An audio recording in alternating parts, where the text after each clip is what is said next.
নির্বাচনী প্রচারণায় অংশ নিতে ময়মনসিংহ যাচ্ছেন জামায়াত ইসলামের আমির ডাক্তার শফিকুর রহমান। যোগ দেবেন সার্কিট হাউস মাঠের জনসভায়। আরও খবর জানতে যুক্ত হব সহকর্মী সাদিকুর রহমানের সঙ্গে। সাদিকুর, আজ কিশোরগঞ্জে এবং ময়মনসিংহে দুই জায়গাতেই আসলে জামায়াতের আমিরের আসবার কথা, বক্তব্য দেবার কথা জনসংযোগে। ঠিক কী অবস্থা এই মুহূর্তে?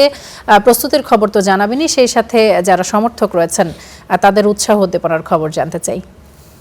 তামান্না, আপনাকে ধন্যবাদ। আসলে যেটা দেখতে পাচ্ছেন যে কুয়াশাচ্ছন্ন শীতের সকালে এখানে কিন্তু ময়মনসিংহের যে ঐতিহাসিক সার্কিট হাউস মাঠ, এটা কিন্তু পরিপূর্ণ প্রস্তুত করা হয়েছে। এখানে মঞ্চ সহ আশপাশের যে অন্যান্য যে প্রস্তুতি সেটা কিন্তু নেওয়া হয়েছে। এখানে ভোর থেকেই এই যে 13টি উপজেলা আছে ময়মনসিংহের, এটা সহ এবং আশপাশের যে জেলাগুলি আছে সেখান থেকে নেতাকর্মীরা কিন্তু এই সমাবেশের স্থলে আসতে শুরু করেছে।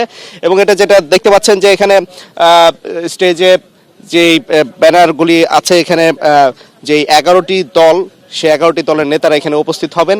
এখানে জামায়াতে ইসলামীর পাশাপাশি খেলাফত মজলিস, এনসিপি, বাংলাদেশ নেজামে ইসলামী পার্টি, খেলাফত মজলিস সহ যে অন্যান্য দলগুলি তাদের নেতারা কিন্তু এখানে এসে বক্তব্য রাখবেন। এবং যেটা এখান থেকে বলা হচ্ছে, দায়িত্বশীল যারা আছেন তারা বলছেন যে 10টার ভিতরেই এখানে মাঠ পরিপূর্ণ হয়ে যাবে, তারা আশা করছেন। এবং জামায়াতে ইসলামের যে আমির ডাক্তার শফিকুর রহমান, তিনি 12টা এখানে এসে বক্তব্য রাখবেন।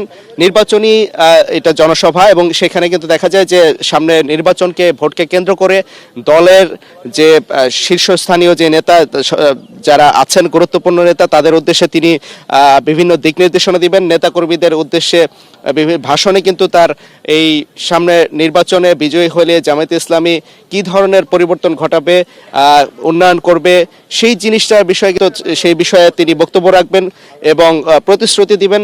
জানেন যে ময়মনসিংহের আসলে এই 11টি সংসদীয় আসন, এখানে 11টি আসনের মধ্যে জামায়াতে ইসলামীর দাঁড়িপাল্লা প্রতীকে 5টি আসনে তারা প্রতিদ্বন্দ্বিতা করছেন। আর বাকি যে আসনগুলি আছে সেগুলি কিন্তু যে সমমনা যে দলগুলি আছে 11 জোট, সেই জোটের প্রার্থীদের জন্য ছেড়ে দেওয়া হয়েছে। তো নির্বাচন যেন খুব সুন্দরভাবে হয় এবং ভোটের মাঠে লড়াইয়ে যেন জামায়াতে ইসলামী এবং 11 দলীয় জোট বিজয় অর্জন করে, সেজন্য তিনি দিক নির্দেশনামূলক বক্তব্য রাখবেন। এখানে জানিয়ে রেখেছে তিনি আজকে কিশোরগঞ্জে আছেন, সকালে ভাষণ শেষে কিন্তু এখানে হেলিকপ্টারে আসবেন। এবং এই ময়মনসিংহের যে সমস্যাগুলি আছে সেগুলি আসলে নেতাদের মাধ্যমে কিন্তু দলের যে আমির তাকে জানানো হবে, যে যেই প্রতিশ্রুতিগুলি যারা প্রত্যাশা করছে সেই বিষয়ে প্রতিশ্রুতি দিবেন, এটা আশা করছেন নেতারা। কারণ এখানে দেখা যায় যে যানজট সহ আরও অন্য বিভিন্ন সমস্যা রয়েছে, সেগুলি সমাধান করার পাশাপাশি ময়মনসিংহের উন্নয়নে বিভিন্ন ধরনের প্রতিশ্রুতি দিবেন, সেই প্রত্যাশা করছেন এবং সুন্দরভাবেই সবকিছু হবে। এই ছিল এখান থেকে সবশেষ তথ্য। সাদিক, ধন্যবাদ আপনাকে আমাদের সঙ্গে যুক্ত হয়ে। আপনি শেষ খবরাখবর জানাচ্ছিলেন সেখানকার প্রস্তুতির।